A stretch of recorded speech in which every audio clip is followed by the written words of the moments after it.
Câmara dos Deputados terá 18 novas cadeiras a partir de 2027, se o projeto de lei 177 de 2023 for sancionado pelo presidente Lula, passando de 513 para 531 parlamentares. A mudança, aprovada no Congresso Nacional, tenta corrigir a defasagem na representação proporcional dos estados. Mas, segundo especialistas, a mudança tem consequências mais profundas do que aparenta, como explica o advogado eleitoral Antônio Ribeiro, membro da Academia Brasileira de Direito Eleitoral e Político, a ABRADEP. O Congresso ele foi pragmatista. Ele não queria mexer nos grupos políticos que já existiam, não queria reduzir nenhum deputado e nenhum estado, e a solução foi pragmática. Vamos aumentar de quem tem direito, mas não vamos excluir daqueles estados que deveriam perder. Isso, logicamente, influi diretamente na política. Esses estados que terão acrescidos deputados nas suas composições, individualmente, cada estado trará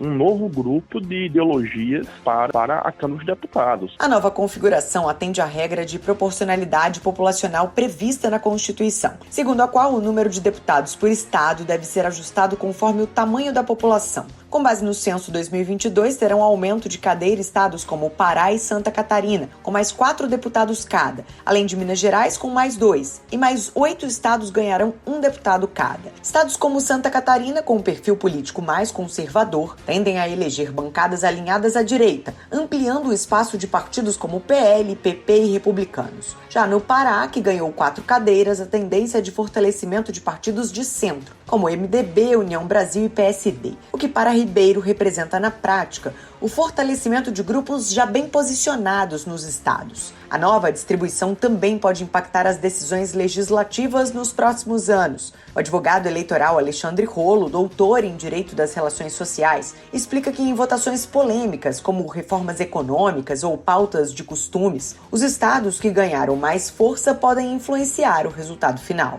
Você dificulta a governabilidade porque o presidente da República precisa conversar com cada partido e cada partido vai ficar maior porque vai aumentar o número de deputados. Então é mais gente para ser convencida. Dificulta para mim. No meu ponto de vista, tudo isso dificulta. Para passar a valer, a medida ainda precisa ser sancionada pelo presidente Lula. Reportagem Lívia Brás. Entre janeiro e abril de 2025, mais de 258 mil consumidores passaram a usar sistemas de micro e mini geração distribuída de energia elétrica no país. Esse volume resultou em um aumento de potência de 2,86% gigawatts. No primeiro quadrimestre deste ano, os sistemas instalados passaram a gerar créditos para mais de 390 mil imóveis entre casas, comércios e fazendas, por exemplo. Os dados constam no painel interativo da Agência Nacional de Energia Elétrica, a ANEEL.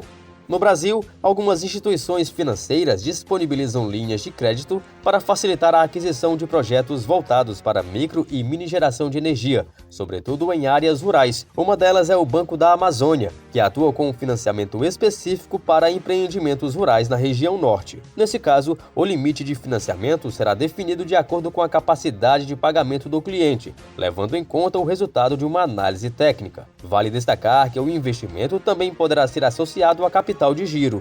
Em relação às taxas de juros, serão levadas em conta as dos fundos constitucionais de financiamento, que variam em função do porte e finalidade do crédito. O gerente executivo de Pessoa Jurídica e Relacionamento do Banco da Amazônia, Luiz Lourenço de Souza Neto, considera que o investimento nessa área representa a construção de um meio ambiente mais equilibrado, mantendo os valores econômicos e sociais da região amazônica. Então aí temos como exemplo financiamento de energia solar, são as placas fotovoltaicas, energia eólica, biomassa, biogás e todas as outras fontes que não agridem o meio ambiente nem esgotam os recursos naturais. Podem ser financiados também veículos que se utilizam de energia limpa, como por exemplo caminhões para transporte de produtos que façam a transição energética de uma energia mais poluente, como é o caso do diesel, para uma fonte de energia que é menos poluente, que é gás, natural. Os financiamentos de projetos de micro e mini geração de energia também atendem instalações situadas nas áreas urbanas. Por meio da linha Energia Verde Não Rural,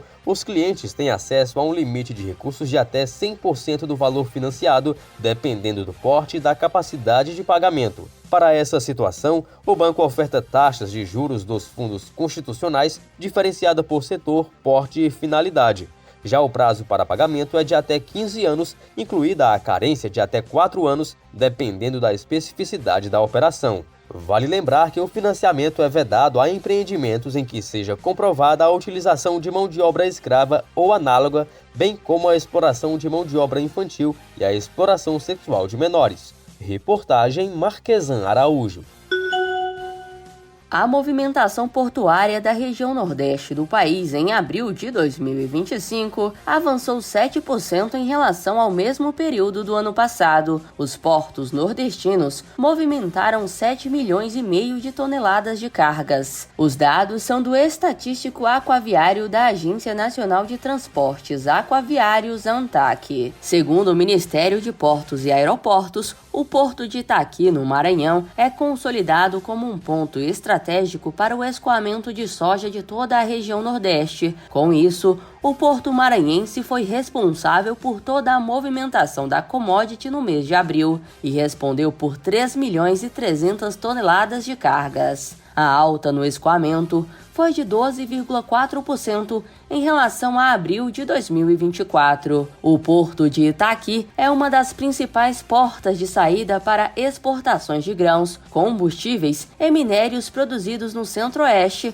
além do Nordeste do país. No ranking regional, o Porto de Suape, em Pernambuco, ficou em segundo lugar, com uma movimentação portuária de 1,8 milhão toneladas no mês, o que equivale a quase 50% das cargas movimentadas pelo Porto Maranhense. O secretário nacional de Portos, Alex Ávila, afirma que os resultados alcançados refletem o trabalho coletivo e os projetos consolidados no setor. O crescimento observado na movimentação de produtos nos principais terminais portuários do Nordeste aponta que o planejamento do governo federal para a retomada do modal e da economia do país tem sido muito bem executado. Os investimentos realizados nos últimos 2 anos têm contribuído para o desenvolvimento do nosso setor e, como resultado, têm elevado os indicadores econômicos das cidades e da região.